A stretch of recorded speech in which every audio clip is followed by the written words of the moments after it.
દર્શક મિત્રો, આપ જોઈ રહ્યા છો સમ્રાટ સમાચાર। હવે જોઈએ અગત્યના સમાચાર।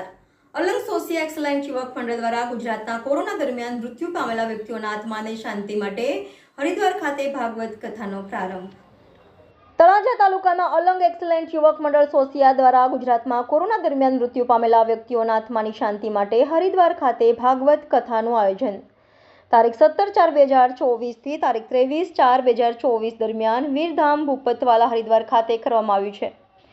ભાગવતના વક્તા શ્રી મહેશ બાપુ દેવમોરારી દેવલીવાળા સંગીત સાથે ભાગવત કથા કરી રહ્યા છે। હરિદ્વારની પાવન ધરતી ઉપર અને ગંગા મૈયાની ગોદમાં ગુજરાતમાં કોરોના દરમિયાન મૃત્યુ પામેલા વ્યક્તિઓના આત્માની શાંતિ માટે અને દરેક વ્યક્તિઓના પિતૃમોક્ષ માટે એક્સલન્ટ યુવક મંડળ દ્વારા સ્વામિનારાયણ ઘાટ ભૂપતવાલા ગંગા કિનારે મહાહવનનું આયોજન કરવામાં આવેલ છે। તમામ વ્યક્તિની વિધિ ગંગા કિનારે સંપૂર્ણ હિન્દુ શાસ્ત્ર મુજબ કરવામાં આવશે। સમ્રાટ સમાચાર, તળાજા।